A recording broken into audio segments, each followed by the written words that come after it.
Hello and welcome to the Fast Forward Show. And today we're going to be addressing the question, what is the biggest mistake you can make in your visual sales presentations to your clients? And I'm delighted to have here Lydia Butler, who is a sales visual presentation expert. Now, Lydia has got a fantastic career in both marketing and design.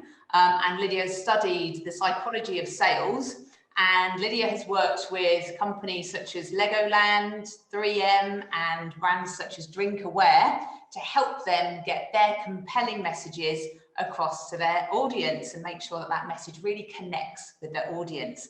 And so it's fantastic to have you here today, Lydia. Hi, thanks Louisa for having me.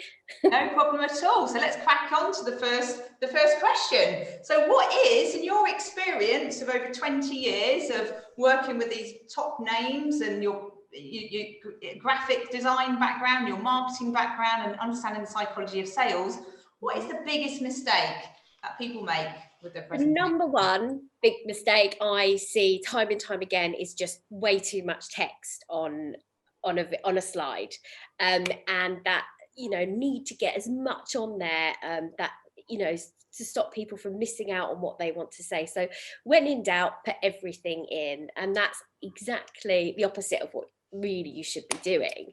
It's always what I say to clients is that their slides, they should be supporting their message and not be a substitute for them. So what we mean by that is so at the minute you've got text up on a screen to read, the people start taking their attention away from what you're saying to what's on the screen. And you can be saying anything at that point or making a really important message, but they're reading, so they're not listening to you at that time. So yeah, that's the number one issue. And what I would say to get over that is to include visuals. So say something, maybe it can be something from Shutterstock, it can be an infographic or something, that just summarizes what you're going to talk about on that slide. What is the right amount of information to put on a slide? So what I would say, and what I always work to, is 1 point per slide. So, and that often people think that's a bit strange, it's maybe quite restrictive. So, but it's, if you're really trying to make an important point, then don't cloud it with other messages.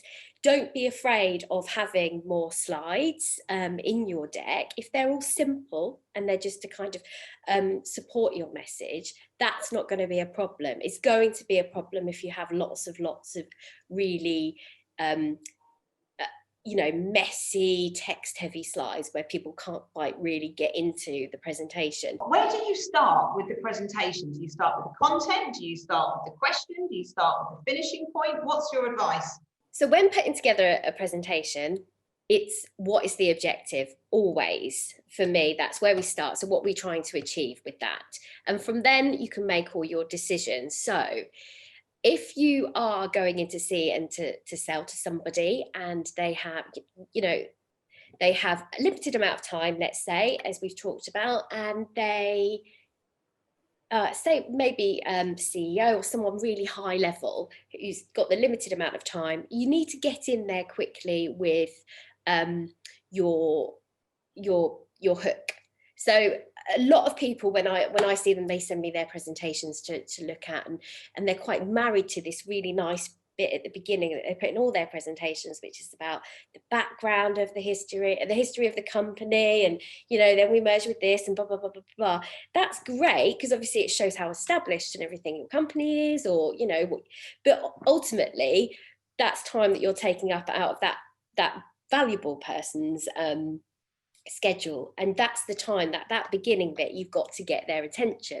So when you've considered who you're dealing with, who's in the room, how much time they have, what really matters to those, so you've done a little bit of an audit of that audience, you can then structure your presentation around that. you can have the extra pieces about the background of the company coming in later on if you know the conversation's going well and you see that's the right thing to do. But always I'd say you need to kind of go in there in the beginning and talk about what's going on in the here and now and what are the challenges that they're probably facing, and get straight onto how, you know, you can then take them out of that. Brilliant, that's been fantastic. So my takeaways from this is the biggest mistake that people can make with their presentations is they put far too much information on it. Yeah. Actually, but also leading on from what you've just said there, they're talking about stuff that isn't relevant. It's about them rather than the customer. Absolutely. Audience centric is what I say. So it's always about the audience. Yes, fantastic. Thank you so much for sharing those points with us, Lydia. That has been absolutely brilliant. So thank you for having me. Yeah.